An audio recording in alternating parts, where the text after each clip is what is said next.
Nah, siapa yang kepingin bisa beli rumah pertama? Nah, kalian harus dengerin video ini sampai habis. Jadi tahun 2008, ini caraku untuk bisa beli rumah pertama. Waktu itu penghasilan bulanan itu cuma sekitar 3 sampai 5 juta per bulan. Nah, tapi saya memutuskan untuk bisa beli rumah. Nah, itu tahun 2008. Waktu itu rumahnya di Sidoarjo. Targetnya itu sebenarnya rumahnya di Surabaya.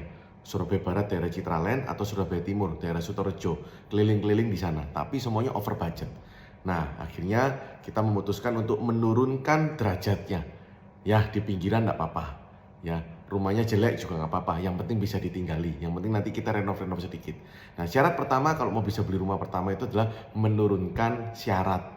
Kalau semakin banyak syarat yang kita masukin saat kita mau beli rumah, itu nanti malah nggak dapat-dapat. Rumahnya harganya, syaratnya cocok, semuanya cocok sesuai spek, tapi harganya nggak cukup. Lalu kita maksain, jangan maksain, beli rumah tujuannya happy.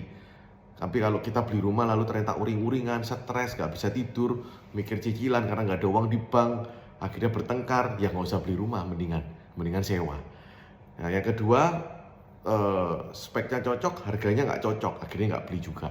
Jadi turunkan syaratnya. Yang kedua, cara membayar cicilannya. Nah, ini harus teman-teman juga atur.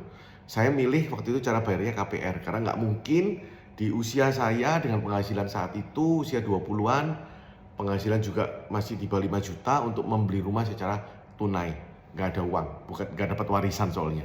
Nah, jadi saya memutuskan untuk beli KPR. Bunganya waktu itu cukup tinggi, 10,5%. Sekarang bunga separuhnya, jauh lebih murah.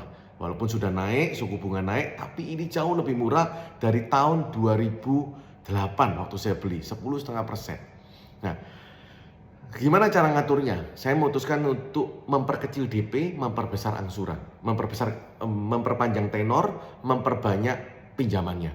Jadi DP-nya, karena saya merasa lebih safe kalau pegang uang di bank. Jadi DP-nya waktu itu DP minim, kemudian saya lupa nominalnya, cicilan saya di bank itu pokoknya 1.800.000 per bulannya. Nah, saya jagain di bank itu ada uang sekitar 30-40 juta.